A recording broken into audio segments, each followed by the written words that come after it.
Good morning, students. Welcome to your English language class.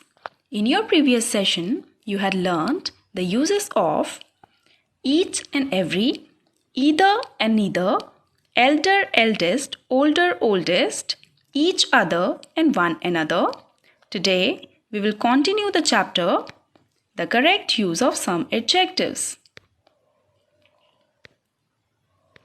By the end of this video, you will be able to differentiate between later, latter, latest and last, nearest and next, farther and further, first and foremost, outer and utter, mutual and common, verbal and oral, some of, any of, none of, and a great many. Use these adjectives in the sentences of your own. Let's learn about later, latter, latest and last. Children, later and latest refer to time, whereas latter and last denote position or order. Let's take up some examples. I shall tell you the secret later. Here we are referring to time. It means I shall tell you the secret after some time. Ramesh came later than his father. It means Ramesh came sometime after his father came. What is the latest news? Here we are referring to time. It means what is the recent news? This is the latest edition of the book. It means this is the recent edition of the book. Latter is often used with former. The examples are Ria and Sheena are sisters. The former is a singer while the latter is a dancer. Children, we are talking about two persons. For the first person, we are using former and for the second, we are using latter. The latter portion of the book is rather difficult to understand.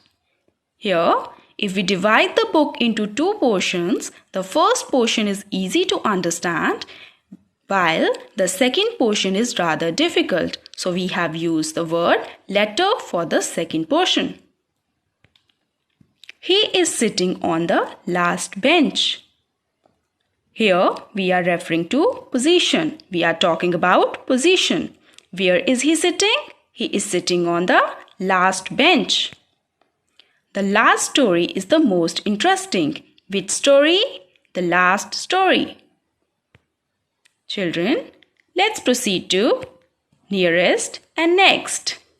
Nearest means located at a nearby place. It denotes distance or space. The examples are I got admission in the nearest school. It means there are many schools in my city, but this school is the closest to my house.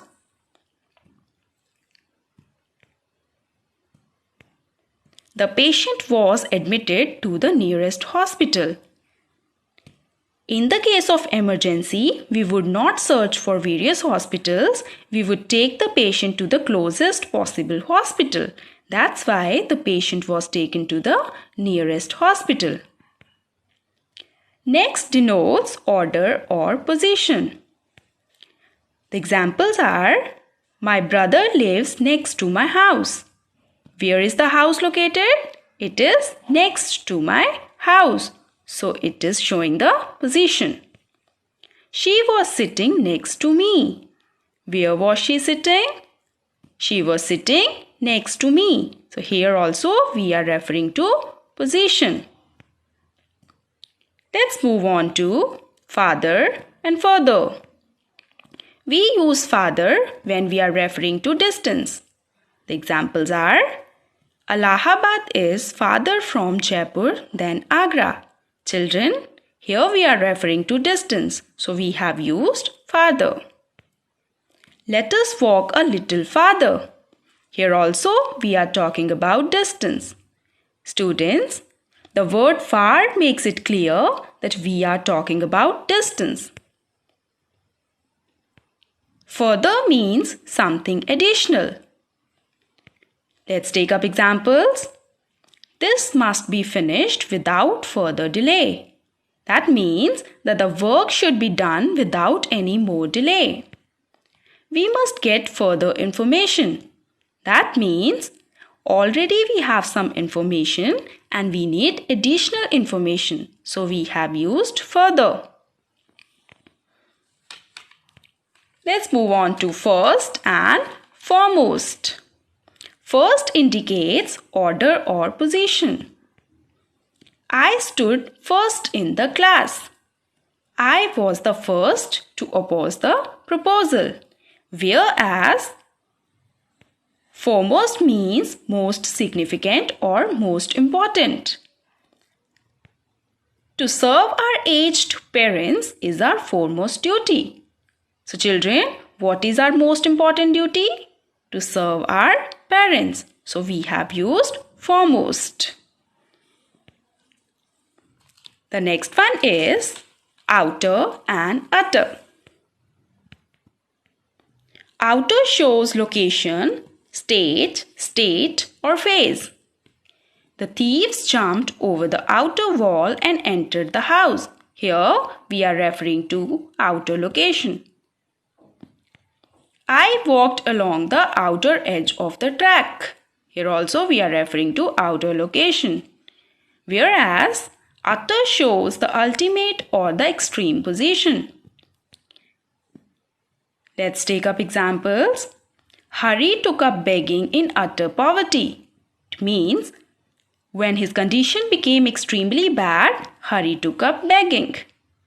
He was in utter shock on seeing his result. That means he was in extreme shock. Children, let's proceed further.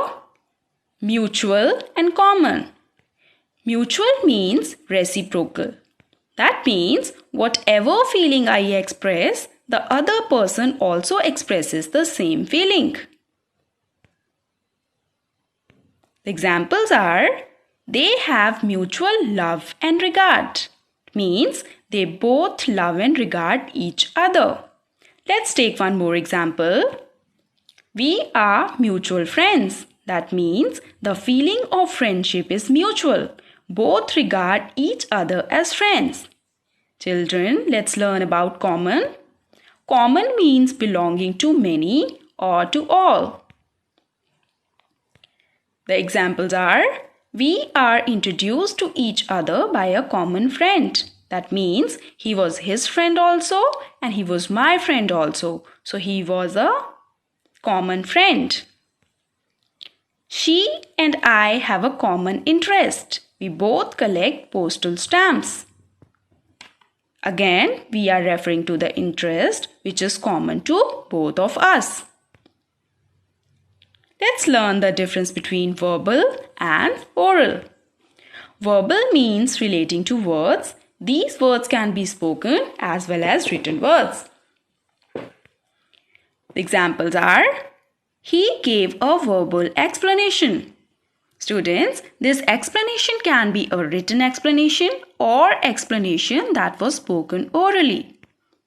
Some children learn to understand and use verbal language at a very early age. It can be oral as well as written, but here it is preferably oral. Whereas oral means delivered by way of mouth. It is opposite of written.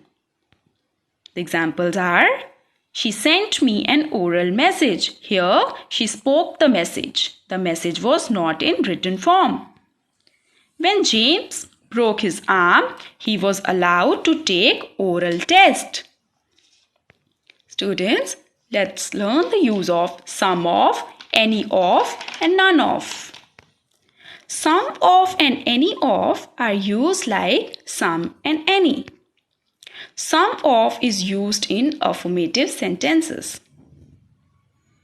whereas any of will be used in negative and interrogative sentences. Examples are, some of us played football.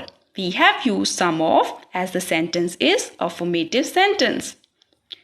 Did any of you play football? This is interrogative sentence. So we have used any of.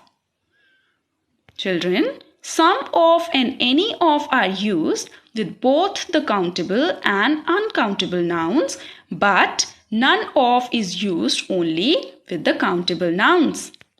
For example, none of us played football. Let's move on to a great many. A great many is used just like many. Let's take examples. A great many sailors have died at sea. It means many sailors have died at sea. A great many persons have attended the meeting. It means many persons have attended the meeting. Students, your homework is you will solve exercise 8, F, H and I on your books.